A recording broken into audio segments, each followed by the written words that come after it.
Большой всем привет! Сегодня будем знакомиться с игрой Изофариан Гвард, Стражи Изофариана.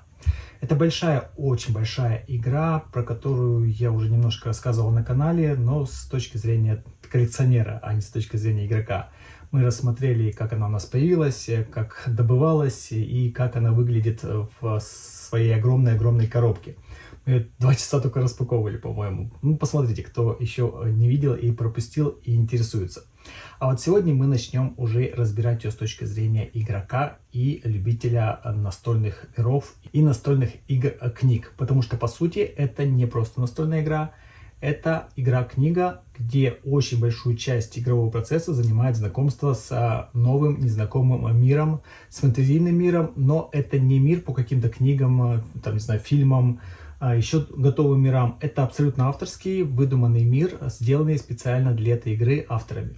Это я больше всего люблю в настольном хобби. Потому что именно такие игры — это вот апогей творческого составляющего человечества, где все нужно задействовать. И литературный талант, и геймдизайнерский талант, и просто дизайнерский талант художника, и все это вместе скомпоновать, и чтобы это все получилось, ну, посмотрим, получилось это или нет. Сейчас я только-только с ней знакомлюсь. Я просмотрел несколько раз пролог обучающий, прошел его сам, и на данный момент игра выглядит, ну, очень и очень перспективно. Именно то, что я ищу в настольных играх, это вот погружение, очень большое погружение в мир, погружение в историю и погружение и такой игровой процесс, который максимально приближен к жизни в этом выдуманном мире.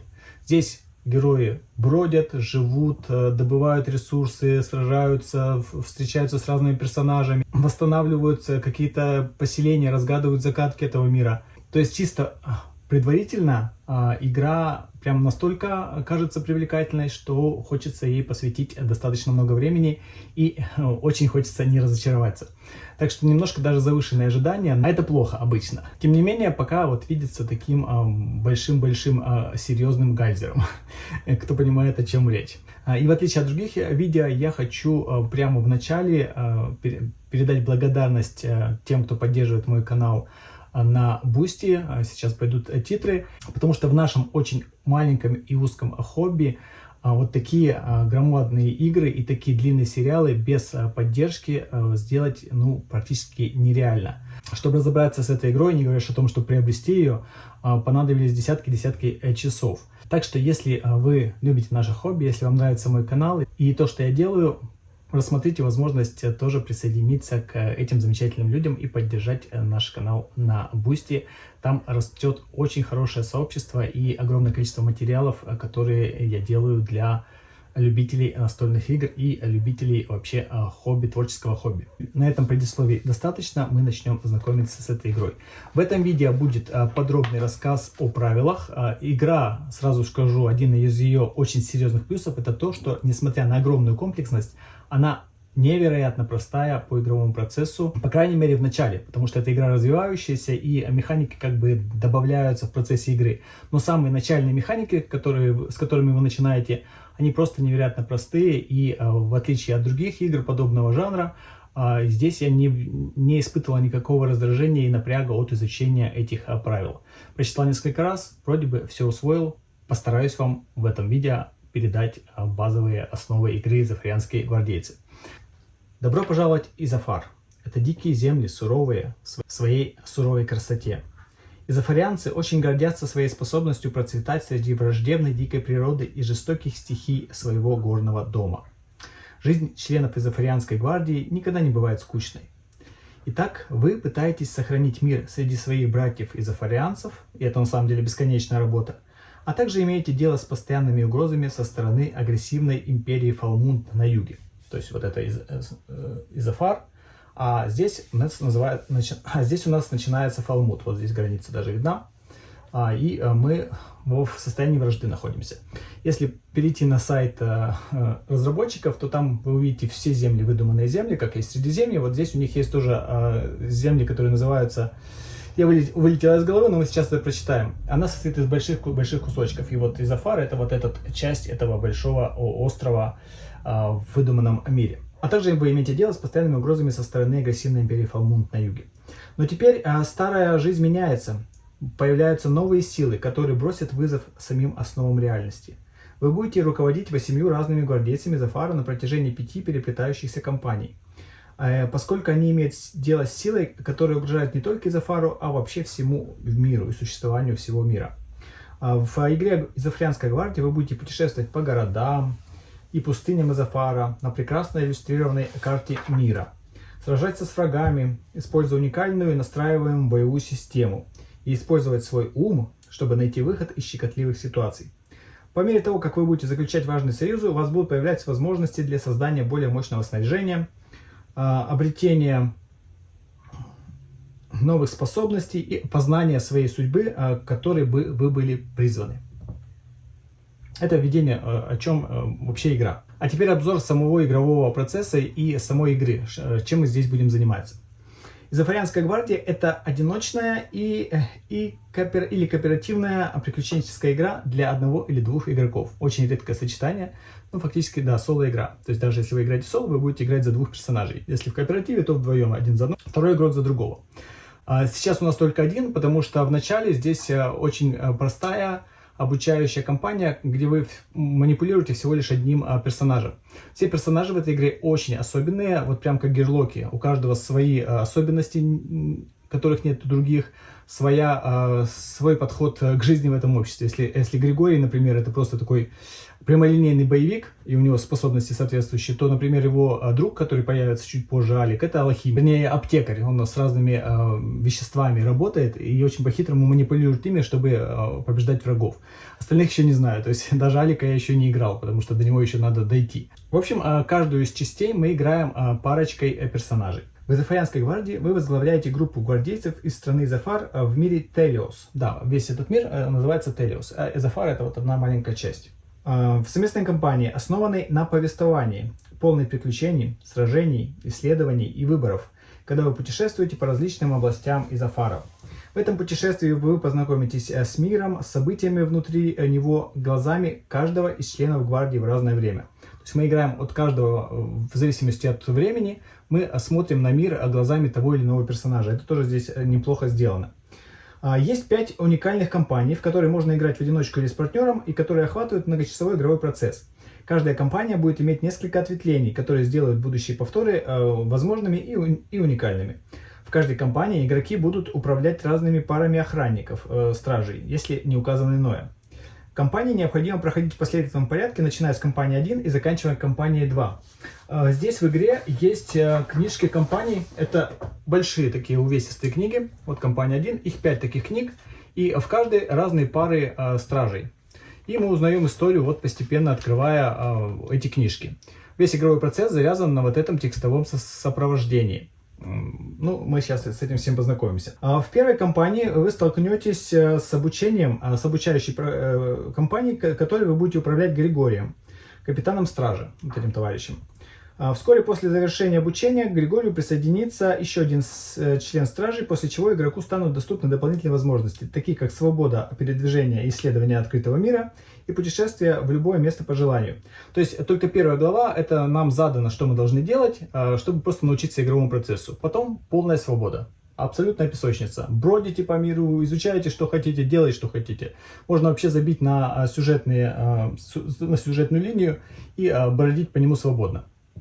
Да, разумеется, не пройдя сюжетку, вы не закончите кампанию, не пойдете дальше, но тем не менее у вас полная песочница в этом отношении. Так, и после обучения у вас будет свобода исследовать открытый мир и путешествовать в любое место по желанию, управляя сумками и гвардейцев. В дополнение к нескольким сотням часов игрового процесса из повествования вам также предстоит выполнить десятки побочных квестов. Выполнение этих побочных квестов принесет вам пользу, так как вы сможете получить снаряжение и аксессуары, которые нельзя никак получить по-другому. Эти дополнительные награды очень помогут вам в основной сюжетной линии. Многие из побочных квестов представят вам различные варианты с разветвлениями путей, некоторые могут открыть невероятные сокровища, в то время как другие могут привести вас к очень опасным ситуациям. По мере того, как вы продвигаетесь по главам каждой кампании, сложность врагов будет увеличиваться, становясь все сложнее и разнообразнее по мере того, как вы улучшаете своих стражей. Победа над врагами принесет вам добычу в виде предметов. Вот коробочка предметов, аксессуаров, сил и эссенции люкс. Вы можете использовать эти ресурсы, полученные различными способами, чтобы разблокировать различные улучшения для стражей и сделать их сильнее. Победа в игре. Набор из 5 компаний, включенных в Изофарианскую гвардию, составляет единый последовательный рассказ. Таким образом, игроки побеждают или завершают игру, завершив все 5 кампаний, чтобы узнать полную историю мира Изофар и Изофарианской гвардии. Вот такая игра. Теперь своими словами, как здесь все устроено. Игровой процесс состоит из 3 фаз. Первая фаза – фаза исследования. Она самая объемная по описанию, но на самом деле очень короткая. Вторая стадия – это бой. Бой очень короткий по описанию, но очень длительный бывает по времени. Здесь основа. В основном вы будете много-много сражаться. Сражение дает вам запчасти от побежденных врагов. На эти запчасти вы строите себе город, в котором вы живете, покупаете, заказываете в городах у кузнецов разные оборудования, бродите, добываете редкие минералы, строите опять же себе мечи и так далее. Этими мечами опять идете сражаться. И третий этап игры – это сюжетное событие. Это то, что мы читаем из книги компании, чтобы идти по сюжетке игры книги. То есть у нас есть игра, это бесконечная боевка, тактическая, довольно своеобразная, необычная. Пока не знаю, насколько быстро она надоест, но пока она выглядит очень и очень интересно. Есть изучение открытого мира и есть книжка, которую мы читаем и узнаем, что происходит с нашими героями. Книжка написана неплохо, простым английским языком. Переводчик автоматически справляется неплохо. Если у вас есть базовый художественный английский текст, то вы тоже справитесь. Пролог и начало прохождения будет в следующем видео, где мы начнем проходить игру уже полноценно, художественно, погружаясь в нее, как вот я люблю погружаться в настольные сериалы, в настольные миры. Мы будем представлять себя именно этим персонажем и жить в этом мире. Но это будет в следующем видео, а пока про механику. Итак, с точки зрения механики все очень просто. Есть наш персонаж, который ходит по вот этим локациям, по этим точкам. У каждой точки есть специальная индексная позиция. Все работает через индексы. То есть, если, допустим, мы остановились здесь, то мы смотрим, с кем мы здесь столкнемся, в зависимости от главы и в зависимости от локации. К примеру, если мы начали здесь 28, то это 30, мы смотрим 30-я локация. Если мы вытянули один черепок, то встретимся с бандитом-мародером. Если с 2 черепка, то с лесным волком. Если 3 черепка, то с горным медведем. Враги разные, враги разнообразные. У них есть искусственный интеллект. Выглядит картотека врагов вот таким замечательным образом. Как только вы встречаете какого-то врага, вы находите его в этой картотеке и сражаетесь. Бой я, разумеется, покажу, потому что это здесь основа механики. Все остальное, в общем-то, даже изучать не надо. Но перед боем все-таки расскажу про фазу исследования, потому что она здесь очень насыщенная и как раз отображает то, что можно назвать жизнью в этом мире. Пока мы бродим перед битвой, пока мы бродим по этому миру, у нас есть много возможностей, что мы можем здесь делать. Итак, что вы можете делать в течение фазы exploration, путешествия? Ну, сражаться против врагов. Это понятно, это мы рассмотрим чуть позже. Потом, закончить случайное событие. Да, здесь есть так называемые field event или полевые события. Это вот такие карты, их 3 колоды в зависимости от местности. В лесу одни, на равнине другие, в горах третьи. Они у нас появляются очень необычным образом. Как происходит фаза путешествия? На карте есть локации разного цвета. Самые обычные это желтые, вот такие. Это базовая локация, в которой мы тянем специальный мешочек. Мешочек путешествия содержит в себе всего лишь 5 чипов. Может быть, они будут пополняться в процессе игры, не знаю. Но здесь это 1 черепок, 2 черепка, 3 черепка и 2 компаса. Так вот, каждый раз, когда мы вступаем на желтую локацию путешествия, мы обязаны тянуть одну фишку из этого мешочка. Мы тянем, и в зависимости от того, что произошло, если это череп, это боевое событие, и мы будем сражаться. Смотрим по справочнику, по индексному, с кем мы сразимся, и начинается битва. Это все понятно. Теперь, если мы тащим не черепок, а компас, то в зависимости от нашего места мы кладем 1 кубик на колоду. Фиолетовый кубик, ну, допустим, вот мы открываем. Все, дальше мы можем снова столкнуться с врагами, если хотим, а можем пойти дальше. То есть это такой способ избежать боя или наоборот поучаствовать, если мы хотим. И на самом деле это очень хороший способ, потому что иногда нам нужны запчасти конкретные, ну как это, нехорошо, наверное, говорить. Допустим, нам нужна шкура волка, ну вот позарез, для покройки нового типа одежды. И теперь, когда мы вытянули компас, мы можем сами на этой 28-й локации посмотреть, какой из черепов даст нам, допустим, встречу с волком. Мы можем свободно выбрать и все-таки встретиться. А можем просто идти дальше. Если мы вытянули компас, положили здесь один кубик, то мы идем дальше. Допустим, 30-й. То есть, допустим, 31-й. 31-й снова тянем жетончик. 2 черепочка, значит, это принудительно сражается с врагом по индексу для данной главы. Если здесь накопится 3 фиолетовых кубика, то мы сможем, то есть, допустим, если бы мы вытянули снова компас, у нас было бы 2-й кубик, а если в какой-то момент 3-й, то 3 кубика, у нас появляется новая опция. Мы можем встретиться с полевым событием. Что такое полевые? Это единственные, так скажем, не боевые события в мире Эзофариана, которые знакомятся просто с миром этой игры. С встречи, различные моральные выборы, жители, NPC-шки, в общем, всякие такие вот события побочные абсолютно, не участвуют в сюжете. Ну и здесь они выглядят очень просто. То есть есть какая-то сюжетка и 2 выбора. Вслепую выбираете, переворачиваете, и вам дается там следствие вашего выбора. В общем-то, вот такая немудреная механика. Такая немудреная механика, которая разбавляет ваши боевые встречи. Что еще можно делать в путешествии? Помимо того, что полевые события редко встречаются и постоянно сражаются. Мы можем что-то крафтить в кузницах. Если мы приходим в какой-то город, да, тут, наверное, я должен сказать про другие цвета локаций, это важно. Желтый, понятно, да, то есть, становясь на желтый, мы тянем из этого мешочка и смотрим, что с нами произошло, с кем мы будем сражаться, или просто какой побочный квест увидим. Есть оранжевые локации, которые позволяют увеличить масштаб карты. Вот, допустим, если мы встали на 32, это значит, что мы подошли ко входу в Сильный, город Сильный. Мы должны сразу же открыть вот такую локацию, это город Сильный, и здесь это будет все в увеличении.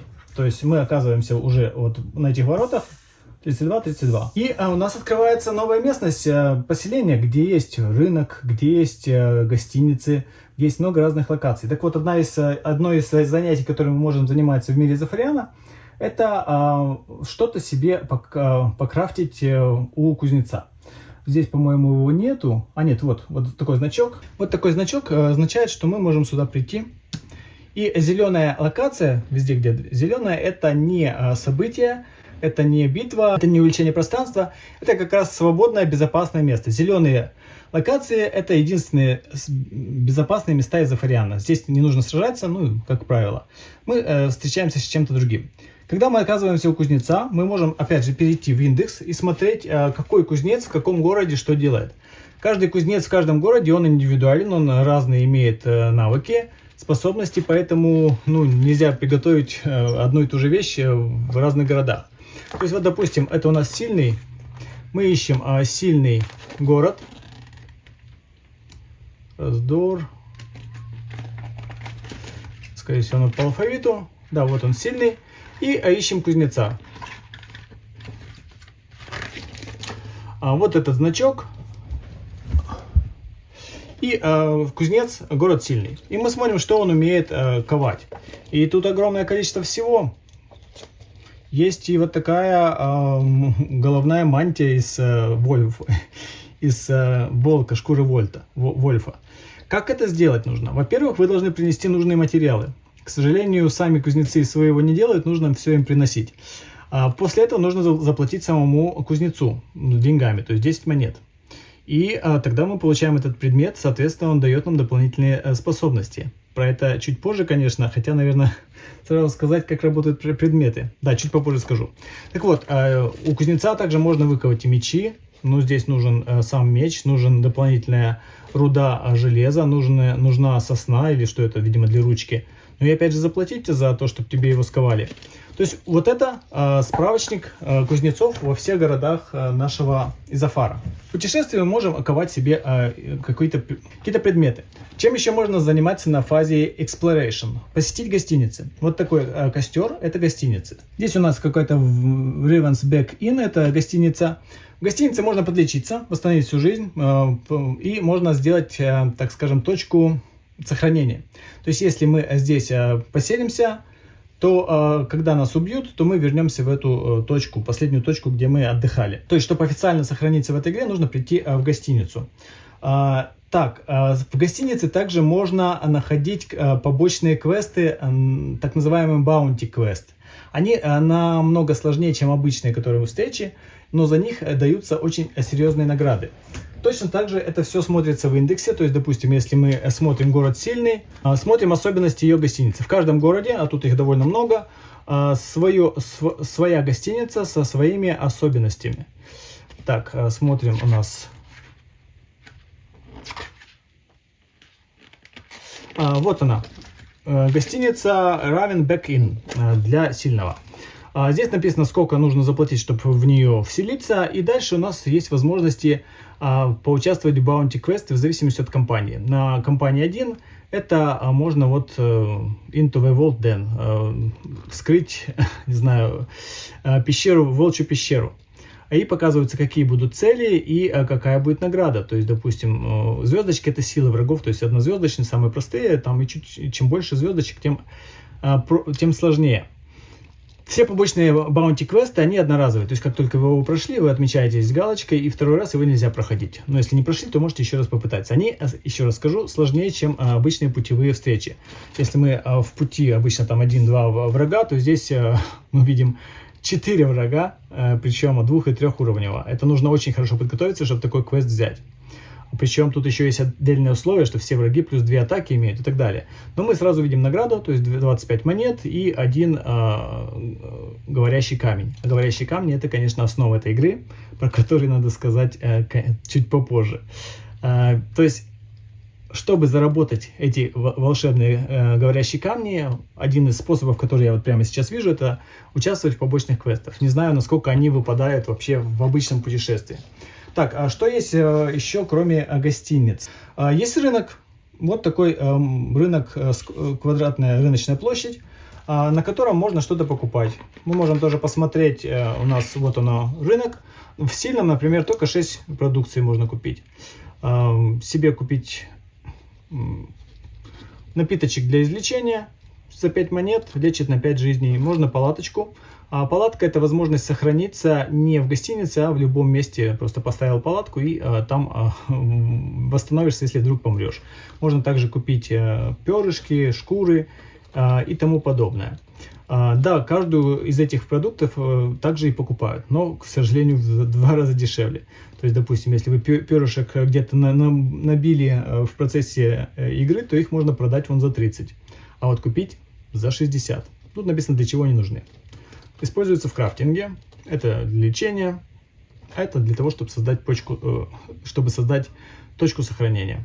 А вот здесь есть фрагменты металлические, которые вообще нельзя купить, но на них большой спрос в сильном, то есть их только покупают, но не продают. Видимо, кузнец перековывает это на металл.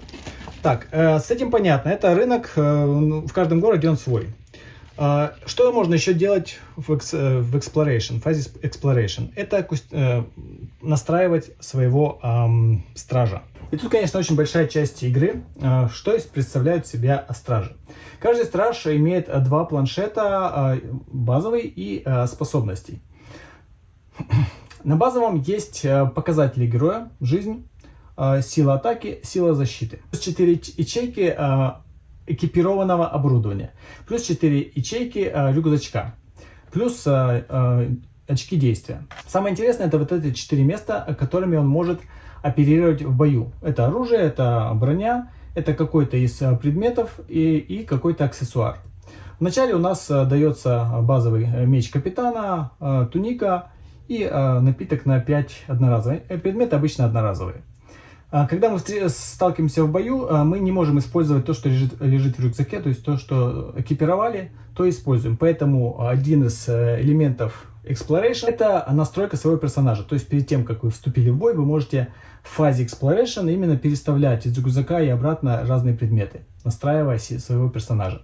Когда вы уже вступили в битву или вступили в сюжетное событие, вы это делать не сможете. В фазе путешествия можно заниматься сбором разных предметов вернее, сбором полезных ископаемых и harvest, как это называется, сбором урожая.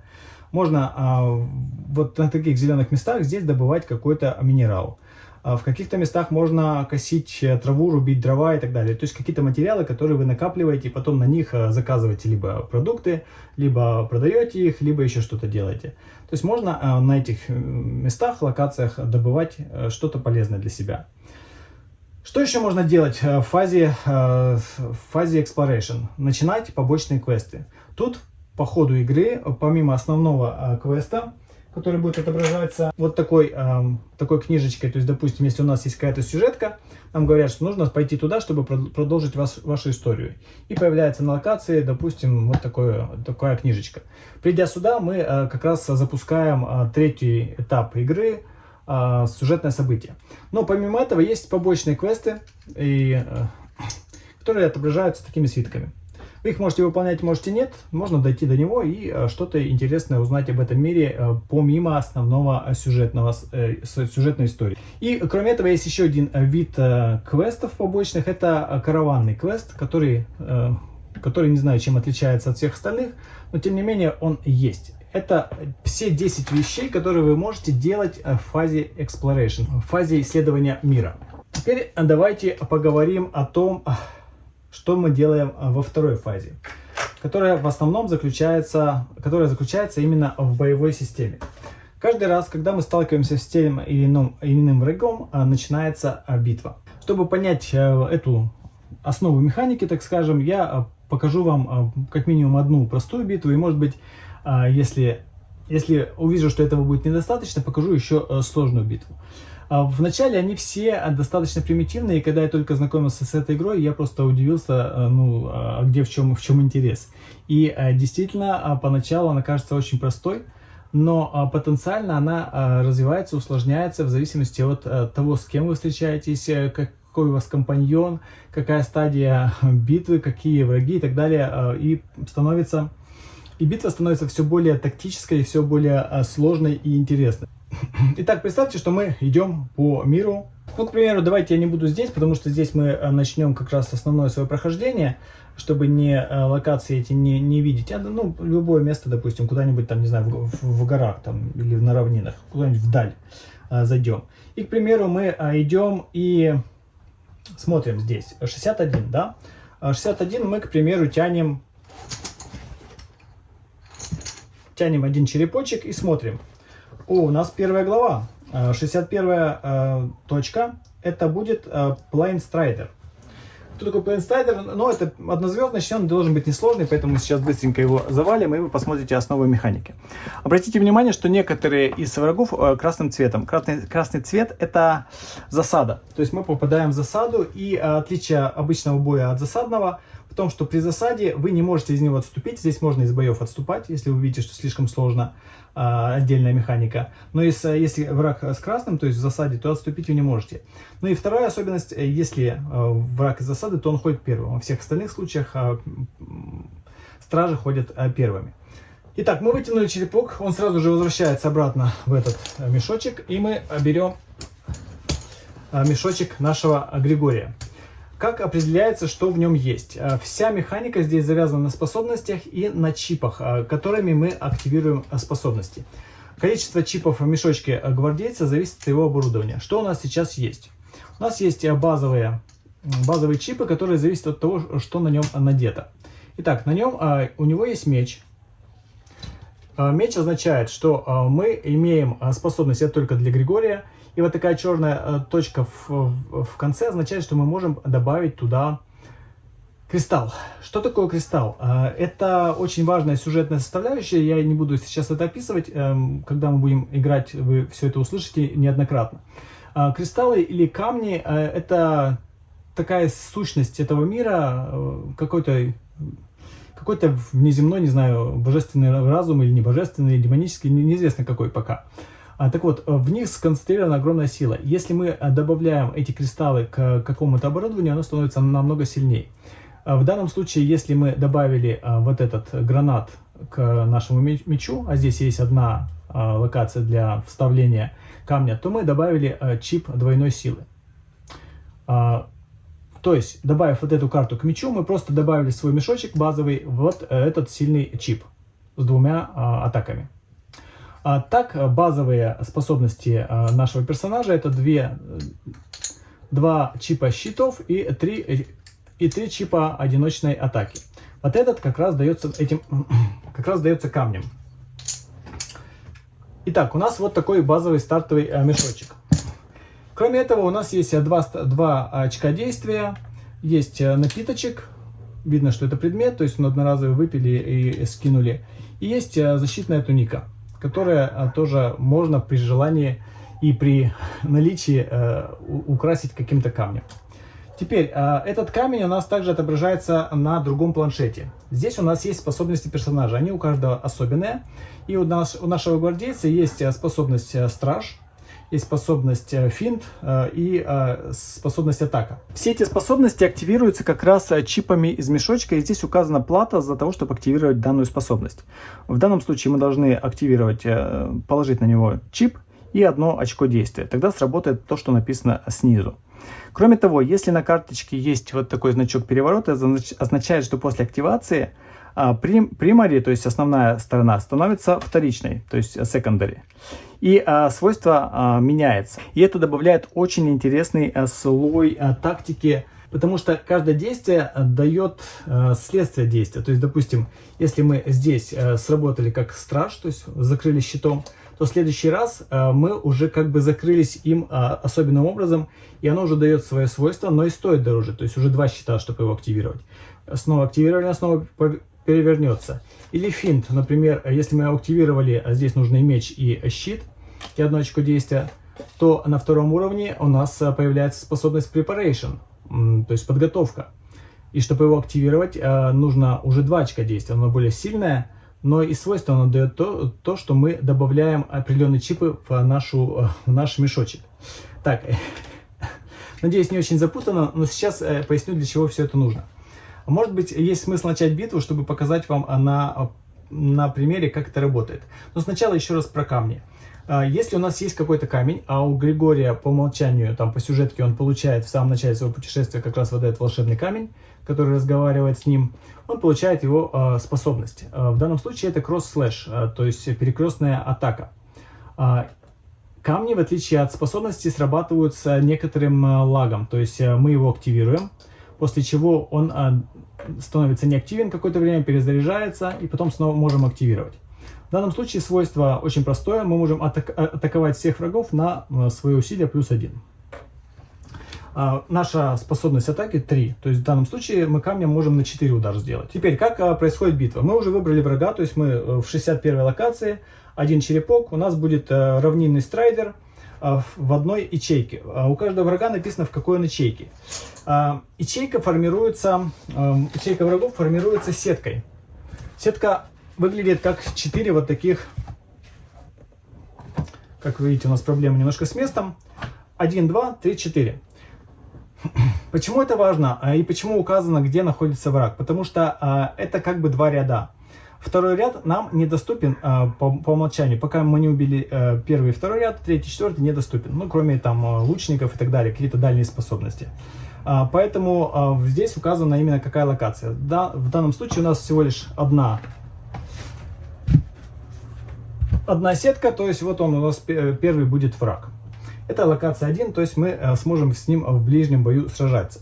После того, как мы врага выбрали, мы смотрим в картотеку и ищем этого Plains Страйдера. Не особо специалист игры, но надеюсь, что я слабо его выбрал, чтобы показать вам быстрый и эффективный бой. Как эта карточка выглядит? Это вот такая местная какая-то тварюшка, довольно симпатичная. Мы размещаем ее вот сюда. После победы, кстати, на другой стороне карты, это награда за его победу. Заспойлерю вам, что победив его, мы получим 2 люкса. Это эссенцию, на которую развиваются стражи в этой игре. И и твердая кожа. Ну, из твердой кожи можно какой-нибудь там шлем построить, еще что-нибудь. Мы размещаем его здесь и устанавливаем статистику по показаниям на самой карточке. То есть это 2 очка действия, у него тоже он есть, серый, и 7 жизней, 2 атаки и 1 защита. После этого все остальные карты искусственного интеллекта, да, кстати, они есть разного уровня, то есть 2, 3.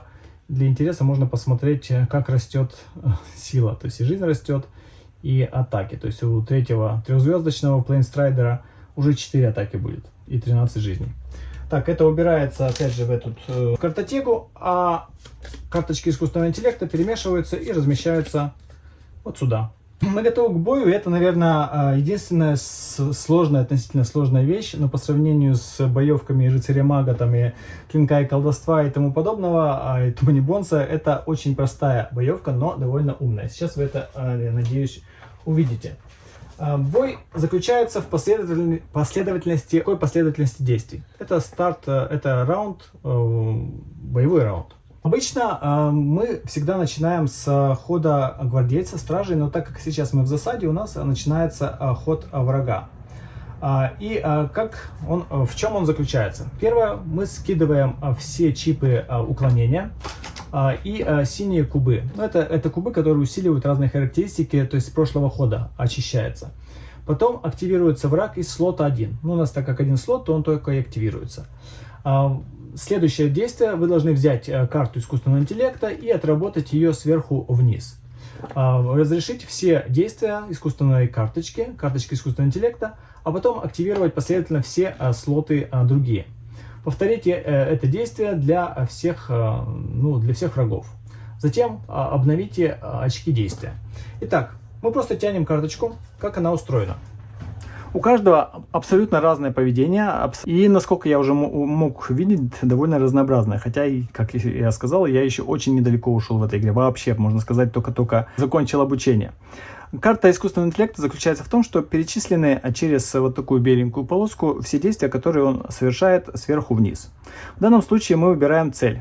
Здесь у нас указана цель, тот, у кого меньше всего жизней. Так как у нас один персонаж, то, понятно, будет всегда выбираться он.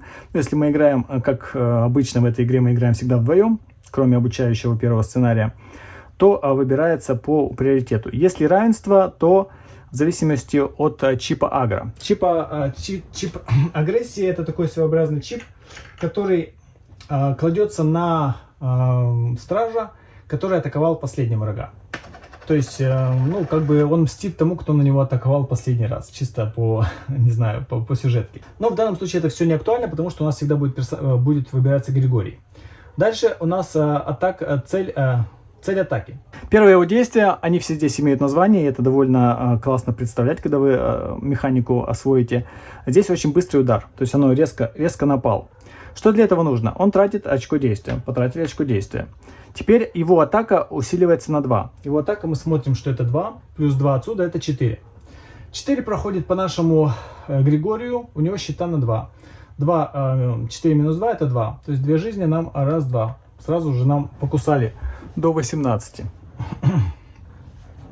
Теперь смотрим дальше. Repeat Quick Strike. Повторите Quick Strike, пока не кончатся все очки действия. У него еще есть одно очко действия, поэтому он снова его кусает. И снова кусает еще на 2. Раз, 2. Блин, выбрал же слабого врага, да? И как только мы видим конец хода, то он заканчивается. Теперь смотрим, что дальше. Здесь у нас фаза очистки, но она важна больше для стражи, чем для персонажей, чем для врагов. Поэтому давайте ее пропустим. И теперь начинается наша фаза гвардейцев. Первое действие. Давайте я приближу один раз, а потом все это вам объясню. Проверка наших предметов, которые дают бонусы в начале битвы. Но у нас такого нет, поэтому это пропускается. Затем сбрасываются все чипы уклонения и синие кубы временных повышений характеристик. Третье. Выберите стража, который будет активироваться первым. Ну, у нас Григорий, понятное дело. Затем, если у нас мешочек гвардейца пустой, то мы собираем все сброшенные чипы и размещаем их в в мешочек.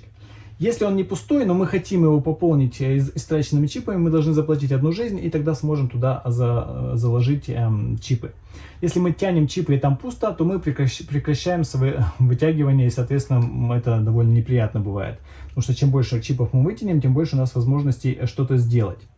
Теперь происходит основная вещь. В зависимости от количества наших очков действия мы тянем столько же черных чипов, только черных. Все цветные чипы не учитываются. То есть, если мы их вытащили, мы тянем дальше, пока не будет ровно 2, в данном случае, чипа черного типа. Тащатся по одному, чтобы применять какие-то эффекты, если они есть. Мы вытянули, ой, не с того мешочка. Вот он, мешочек нашего Григория. Первый чип — это атака, хорошо. И второй чип тоже атака. Итак, у нас, так как 2 очка действия, то мы вытянули только 2 черных чипа.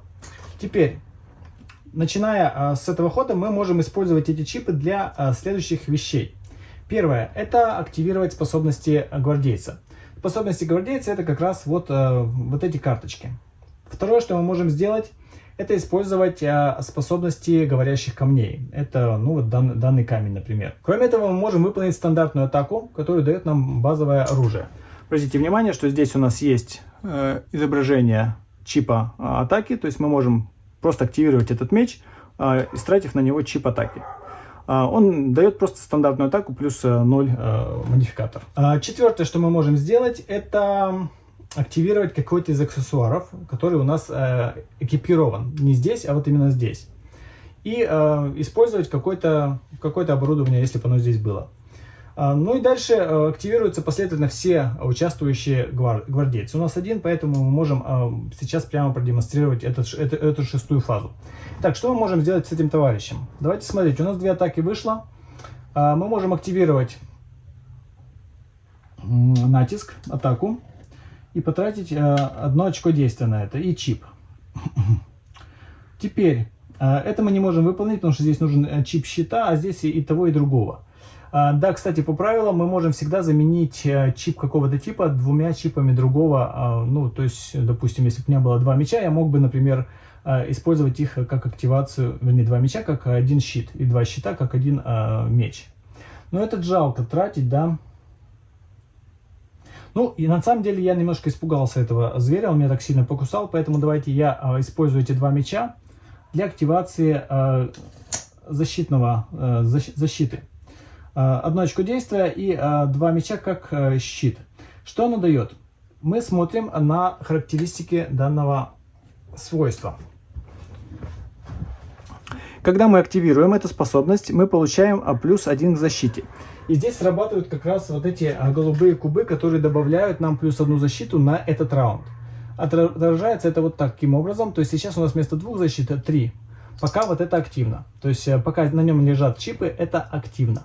Кроме этого, добавьте 1 зеленый чип защиты в сумочку. Что это значит? Активировали, повысили защиту, то есть мы встали, представьте, что мы встали в стойку защиты.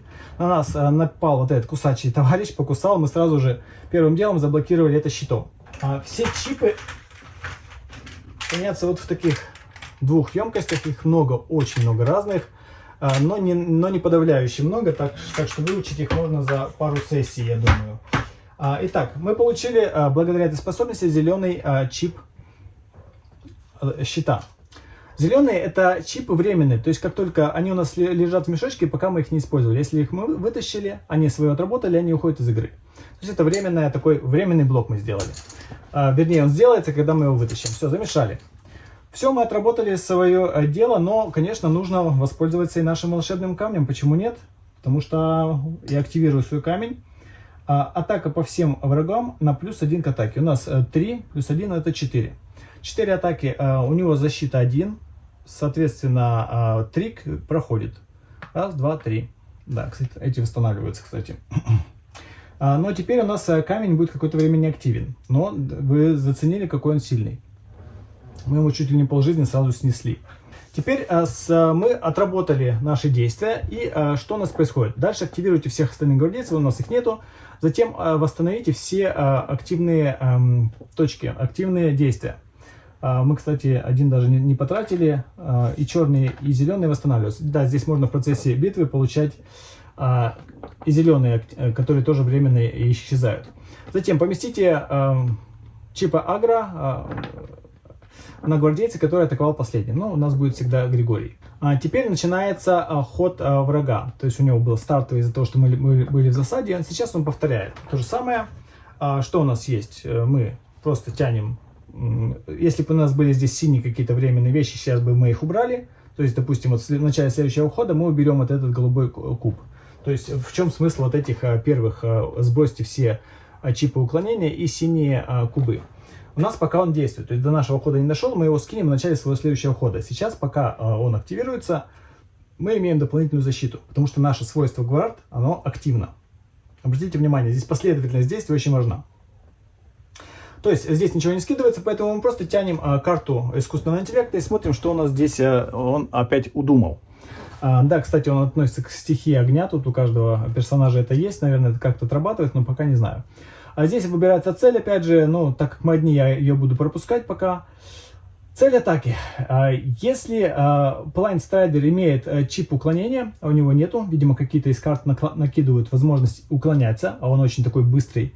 И посмотрим, я надеюсь, мы увидим эту механику. Если Plane имеет уклонение, тогда Charging Strike. Очень сильная атака. Но у нас нету, поэтому другой Otherwise Charge Strike 1, то есть одно действие. И плюс 2 атаки. Плюс 2 атаки это опять 4. У нас 3 уже защиты, значит только один нам проходит 15. У нас закусает сейчас. Все, это восстанавливается. Так, и вот сейчас начинается фаза очистки, которая важна в основном для стража. Обратите внимание, что у нас как бы здесь куча всего наложена после нашего первого хода. И в чем она заключается? Во-первых, мы должны сбросить все чипы с врагов и вернуть их в supply. За исключением зеленых чипов уклонения. На них никаких чипов нет, просто некоторые из стражей на врагов накидывают разные чипы. Надеюсь, мы тоже это увидим в обучалке. Затем сбросьте все чипы с оружия и со способностей персонажа. У нас есть 2, то есть это идет сюда в сброс. Они не возвращаются в мешочек, то есть чтобы пополнить мешочек, мы должны потратить жизнь, чтобы закинуть. Либо он должен быть пустой. Если бы у нас были какие-то статусы, мы бы выкладывали их отсюда сюда, но это нужно показывать отдельно. И если мы активировали карту, то она переворачивается. Теперь у нас появилась новая способность Take Cover. Она более дорого стоит, но она и дает очень неплохую способность. Кроме этого, активный говорящий камень становится неактивным. При следующей фазе очистки он снова станет активным, то есть он как бы ход пропускает, он перезаряжается. Сбросьте все чипы позитивных и негативных эффектов отсюда, ну это мы тоже увидим, но пока это непонятно. И передвиньте говорящий камень, кристалл камня по кругу. Все, конец раунда. Правда просто. Давайте сейчас попробуем уже осознанно добить этого Plane Strider. Так, у нас по-прежнему 2 активности, поэтому мы тащим 2 черных куба. Ой, куба. Раз. Давайте зелененький. 2. Нет, зеленый не вытянули, потому что если бы вытянулся зеленый, мы бы продолжали тянуть, пока у нас не будет ровно 2 черных чипа. Так, у нас есть усиленная двойная атака и 1 щит. Это не очень хорошо, потому что здесь нужно активировать 2 щита. Мы можем опять же все это уложить в щиты. Но пора бы как бы и атаковать. Да, я не сказал, это очень важная вещь. У каждого персонажа, у каждого стража есть способности, усиленные способности, так называемые. Они у каждого по-разному называются. У Григория это chain, то есть цепочка действий. И они срабатывают тоже по-разному у каждого персонажа. То есть chain у Григория срабатывает тогда, когда мы активируем какую-то карточку с чейном, и следующая карточка с этим же ключевым словом активирует усиленное свойство этой карточки. Не знаю, как это понятнее пояснить. Давайте, чтобы просто показать эту механику, я сделаю не сильно продуманный ход, а ради показания этой механики. Я не смогу это сделать. Потому что здесь нужно щит и меч, а здесь меч. То есть у меня хотя вроде бы хватает, но я не могу разделить чип. Поэтому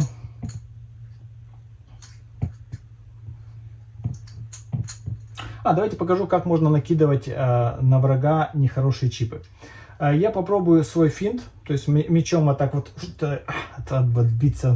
У меня все уйдет сюда, к сожалению. Да, кстати, в начале своего хода мы должны сделать все последовательности, то есть мы скидываем все чипы уклонения и голубые кубы, то есть наша защита ушла с этого. Теперь активируем его и тянем, вытянули и действуем. Так, я использую вот эту способность. Что она дает? Во-первых, мы потратили одну очко действия, добавьте минус один щит для врага. Мы накидываем на него чип. Так как у него своего мешочка нет, то это просто на него кладется. Если бы мы активировали еще чейн, то мы могли бы прямо его сейчас атаковать. То есть не только снизить ему защиту, но еще бы врезать. Но мы не смогли активировать, потому что мы слабые и так далее.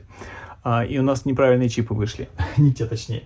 Но тем не менее, мы использовали эту способность. И теперь накладываем минус одну защиту ему на морду. Это заключается в том, что у нас берется тоже синий куб и показывается, что у него временное состояние 0 щитов. Ну или можно просто по чипу это видеть, ничего страшного, в принципе, главное не запутаться. Теперь, очень слабый ход на самом деле получился, как бы нас сейчас не закусали вообще. Слабый враг называется. Но вы понимаете, что я игру только-только изучаю, поэтому не до тактических изысков. И опять пропадает этот ход. Я сходил, теперь ходит враг. Ну и он бьет меня, конечно, вот таким образом. Это обычный Quick Strike. То есть 2 плюс 2 это 4. 4 у нас 2 защиты, минус 2 жизни. Повторите Quick Strike. Еще минус 2 жизни. Очень забавно. Если меня сейчас убьют, то я вам не буду показывать битву со сложным врагом. Так, все, он отработал, восстановил этот. Это пока не скидывается, то есть в начале следующего хода он снизится. Нет, оно скидывается.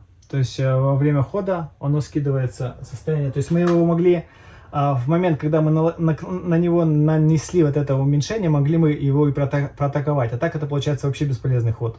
Вообще дебильный ход оказывается. То есть в начале хода все синие кубы скидываются. Скиньте все зеленые и голубые enemy враги. И сейчас еще на фазе очистки сбросьте все чипы с врага и верните их в запас. Еще и это ушло. Да, то есть оно ушло. Глупо. Но теперь у нас фаза очистки, то есть эти чипы идут, опять же, у нас идут израсходованные, но переворачивается эта карточка. И там у нас появляется новая способность Preparation, которая активируется мечом и щитом, но имеет требование к 2 очка действия. Довольно сильная. Так, мы все это активировали. Теперь у нас восстанавливается способность говорящего камня. И, соответственно, хоть им будем ударять. Так, фаза очистки, снова наш ход.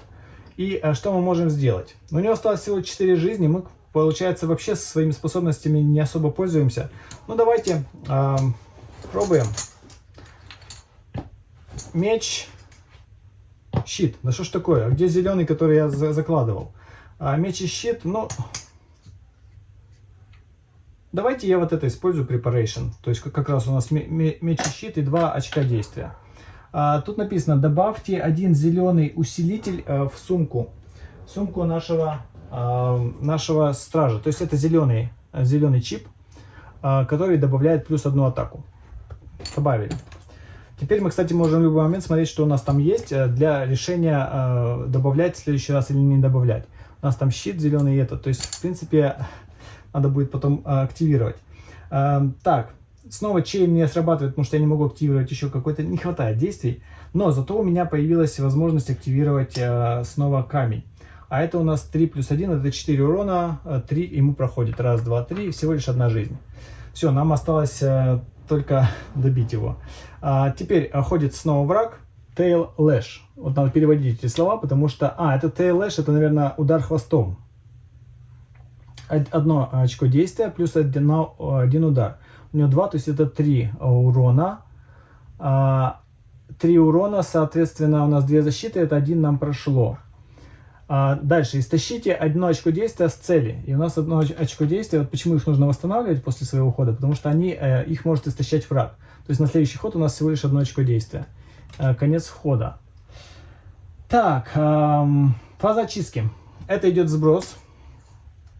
Данная карточка переворачивается. Это отправляется в разряженное.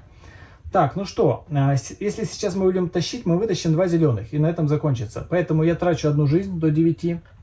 И все вот это добро, сброс, который накопился, отправляю в мешочек.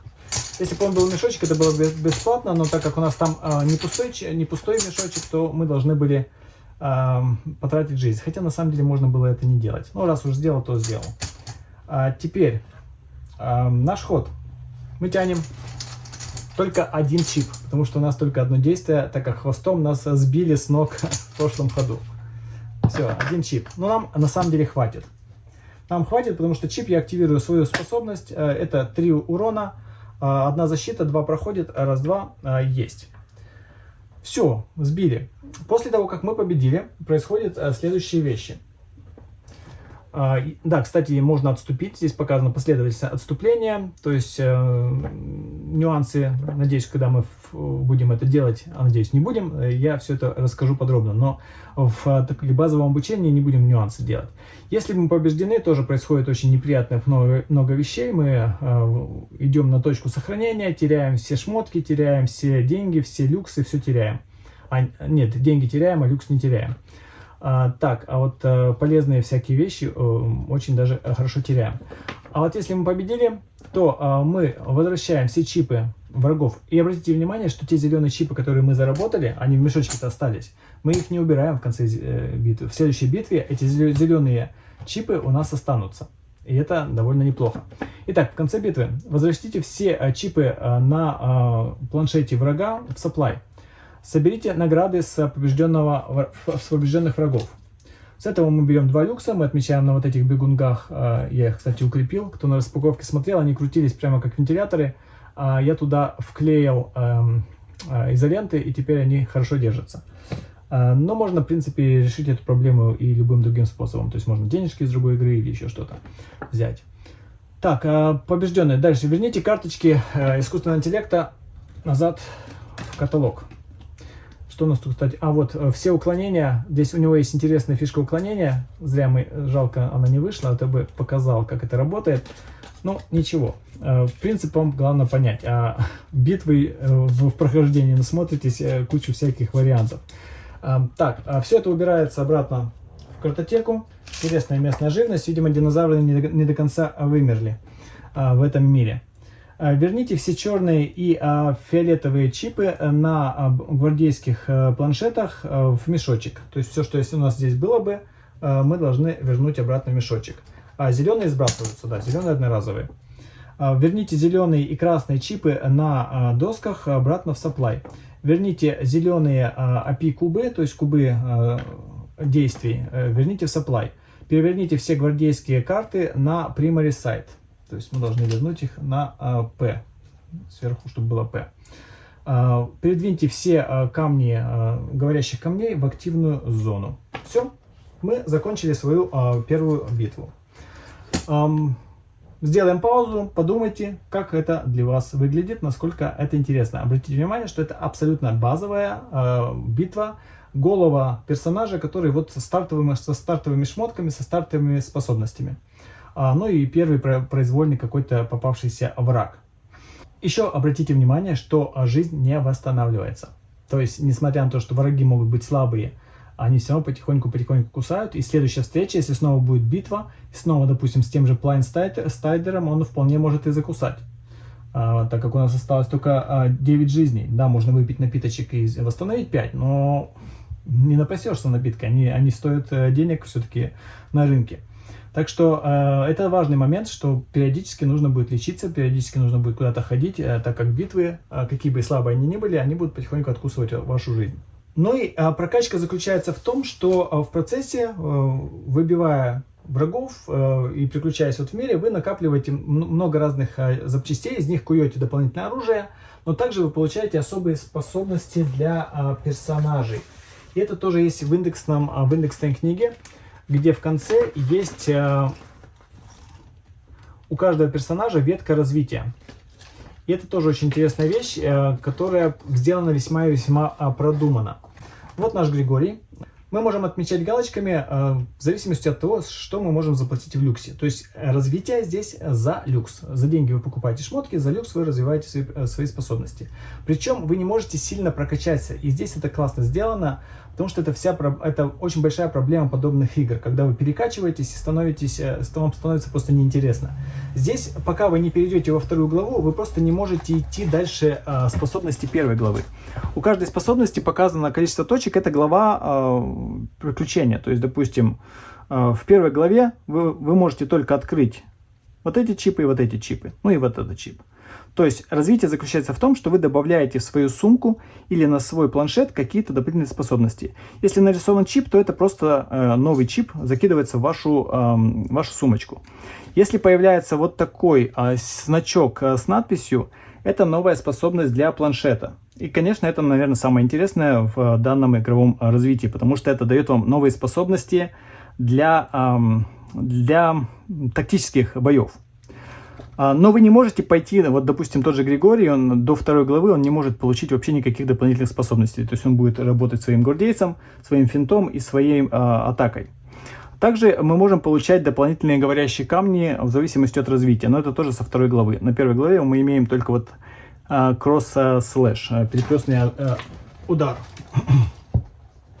Каждый персонаж развивается по-особенному в зависимости от своих способностей. Тот же аптекарь Алик, который присоединится скоро, он имеет совершенно другие возможности. Например, он прямо в первой главе может получить способность комбинирования. То есть смешивание разных препаратов и усиление их. Итак, на данный момент у вас должна в голове сформироваться такая картина игры. В чем она заключается? Исследование мира, боевка, накопление предметов, крафт этих предметов и развитие своего персонажа. Помимо всего этого, здесь есть еще элементы строительства своего, ну, я бы не сказал города, это так называемый форт Истра. Это место, где обитает Стоунбонд. Все наши герои это так называемые Стоунбонд на английском. Я пока еще не решил, как я буду переводить, скорее всего, камненосцы. То есть это особые люди, которые связаны вот этой сущностью, разумной кремниевой сущностью, то есть существами, которые прячутся в кристаллах.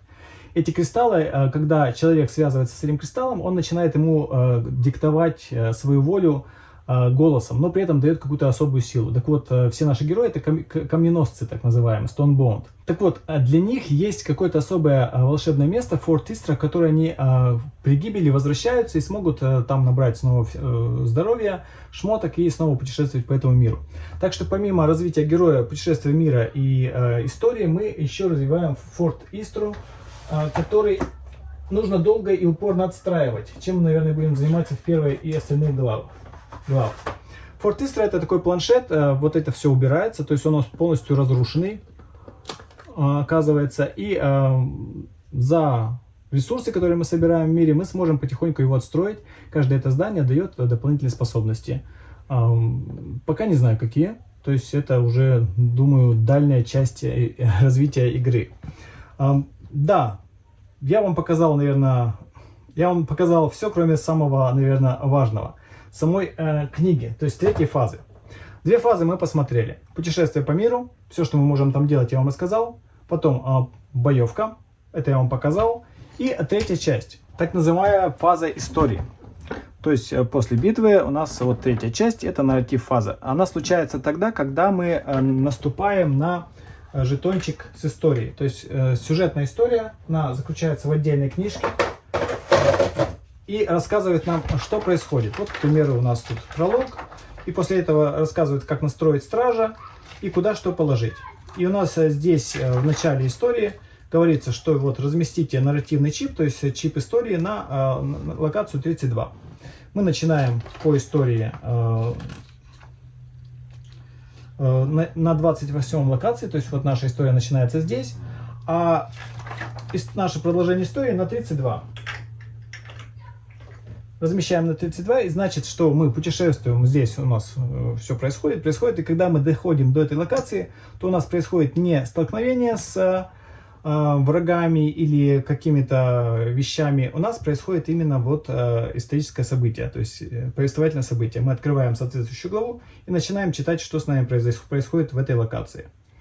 Когда происходит нарративное событие, история, то все как бы приостанавливается. Вы не можете не менять свое оборудование, не выходить из этого. Если это бой, то вы не сможете из него выйти. То есть оно как бы прерывает весь игровой процесс, и вы полностью погружаетесь в эту книгу и читаете только то, что там есть. И выполняете то, что написано в этом нарративном событии. После того, как оно закончится, у вас снова начинается фаза исследования. Вы можете продолжать исследовать мир, можете продолжать сражаться. Как только встретится новая фишка нарративного события, то все прерывается, вы читаете и погружаетесь в мир книги «Изофарианский гвардеец». В общем-то, вот игровой процесс в целом, в общем, игры «Изофарианские гвардейцы». Этих базовых, наверное, правил может быть достаточно для того, чтобы понять, как она устроена, как игра играется, и можно будет полноценно наблюдать за нашим дальнейшим прохождением этой игры. Мы будем ее проходить. Не знаю, насколько хватит вас и меня на этот сериал, но пока выглядит очень перспективно и очень интересно. Я заглянул в самое-самое начало и прямо уже не терпится погрузиться в этот мир и показать его вам в максимально интересном варианте. Максимально интересный вариант прохождения подобных приключенческих игр – это игра с погружением. Поэтому первую часть можете перейти и посмотреть. Я там расскажу самую основу, то есть переведу пролог, притом постараюсь это сделать прямо синхронно, чтобы было красиво. А вот дальше мы будем проходить ее уже на стримах, чтобы было интереснее, чтобы было вживую, как мы это делали с «Звездами Акариоса», как мы делали это с «Землями Гальзера» и другие настольные сериалы. Надеюсь, это будет очень интересное приключение в новом мире, в котором пока что, на первый взгляд, все хорошо. И текст написан неплохо, и сюжет вроде бы есть, и механика весьма занимательна. По крайней мере, на первый взгляд. Спасибо всем, кто посмотрел, спасибо всем, кто поддерживает наш канал на Бусти. Переходите на следующее видео, где мы начнем эпичное прохождение игры «Изофарианские гвардейцы». Всем пока и до встречи на канале и на стримах.